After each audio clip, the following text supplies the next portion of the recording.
October 2 तारिख गांधी जयंती में विजु जनता दल बालेश्वर सदर निर्वाचन मंडली तरफ सहर उपकंठस्थ सिनेमा छकटारे थिबा शहीद पार्क सम्मुखरे विजु जनता दलर जनसंपर्क पदयात्रार शुभारंभ होइथिला। एहा पूर्वरु समस्ते जातिर पिता महात्मा गांधी प्रतिमूर्ति रे सामूहिक माल्यार्पण करथिले। ए कार्यक्रम बालेश्वर सदरर पूर्वतन विधायक स्वरूप कुमार दास को नेतृत्व में अनुष्ठित होता बेले बीजेपी सरकार विफलता एवं नवीन बाबू जनहितकर योजनार नाम को बदलाई किपरि वर्तमान सरकार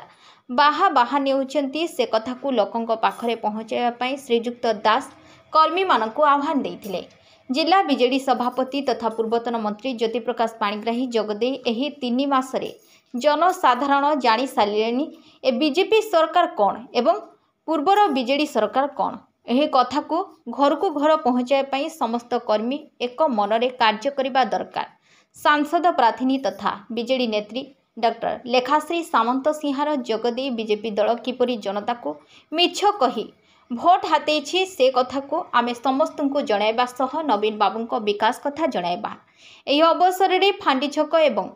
डीआईसी छक स्थित विजु पट्टनायक प्रतिमूर्ति सह सहर रे थिबा समस्त महापुरुषों प्रतिमूर्ति रे माल्यार्पण करा।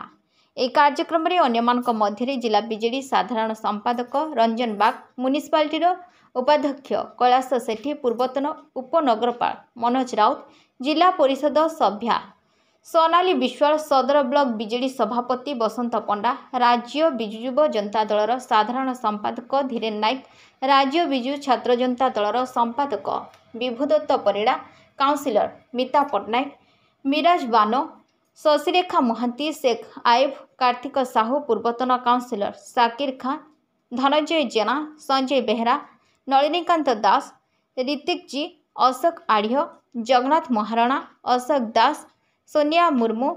राजलक्ष्मी चटर्जी, रंजिता पंडा प्रमुख उपस्थित थिले। आगामी दिन में यह पदयात्रा म्युनिसिपालिटी समेत ब्लॉकर पंचायत स्तर में हेबो बोली पूर्वतन विधायक स्वरूप दास कहिथिले। देखो अक्टोबर 2 रु प्रति वर्ष भाया ए वर्ष मानवर पूर्वतन मुख्यमंत्री विरोधी दल नेता नवीन पट्टनायक आमको निर्देश देइचंती जे पदयात्रा एवं जनसंपर्क अभियान माध्यम रे घरे घरे पहुँचवाई लोकों पाखे पहुँचवाई अतीत में विजु जनता दल तार 24 वर्ष सरकार सफलता कथा नहीं लोकों पाखे पहुँचुला किंतु ए वर्ष आमे गोटे दायित्ववान विरोधी दल हिसाब रे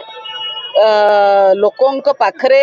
भारतीय जनता पार्टीर 100 दिन विफलता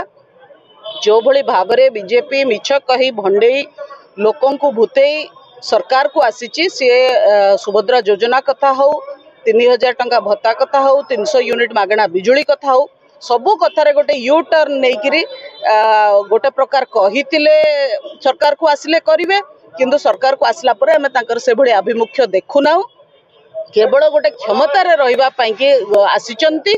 एवं जो भली भाव में तांकर मंत्री मानकर कथा भितर तालमेल रहुनी एवं सरकार स्पष्टता नहीं ये कथा को लेकिन आम लोकों पाखे पहुँचू। देखो आज पवित्र गांधी जयंती एवं लाल बहादुर शास्त्री जयंती रे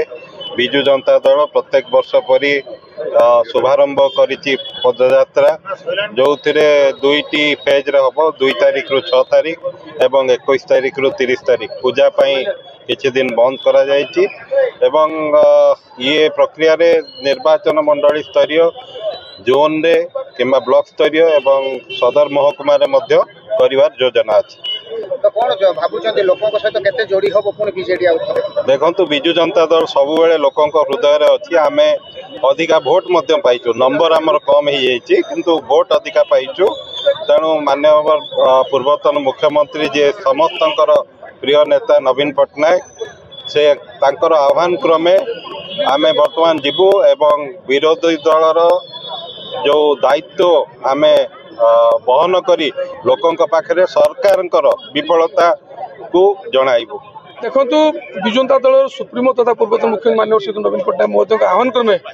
प्रत्येक वर्ष विजु जनता दल जनसंपर्क पदयात्रा आयोजन करे। अक्टोबर 2 रु आरंभ हुए, मासव्यापी चले और अक्टोबर 30 सरे। एक जनसंपर्क पदयात्रा मुख्य उद्देश्य हूँ विगत दिन आम सरकार थिलु लोकों जो उन्नयनमूलक कार्यक्रम मुख्यमंत्री सहित हाथ को नौले ता सठिक भाव लोकों पाखे पहुँचु ना आकलन करने पदयात्रा संपर्क जनसंपर्क पदयात्रा कराऊला। आज आम विरोधी दल अच्छु भारतीय जनता पार्टी क्षमता को आसापी जो सब मिथ्या प्रतिश्रुति जनसाधारण को दे भोट हाथ 3000 टंका भत्ता कथा हो, 50,000 टंका प्रत्येक महिला को जो सुभद्रा योजना दवा प्रतिश्रुति देते कथा हो, 300 यूनिट मागणा इलेक्ट्रिक बिल कथा हो, 3100 टंका धानर एमएसपी कथा हो, ए कथा आम प्रत्येक लोक मन पकेबू। ए कथा भारतीय जनता पार्टी प्रतिश्रुति देता इलेक्शन पूर्व ताहा सामान्य केते दूर पालन करुँच आकलन करने जनसंपर्क पदयात्रा मुख्य उद्देश्य।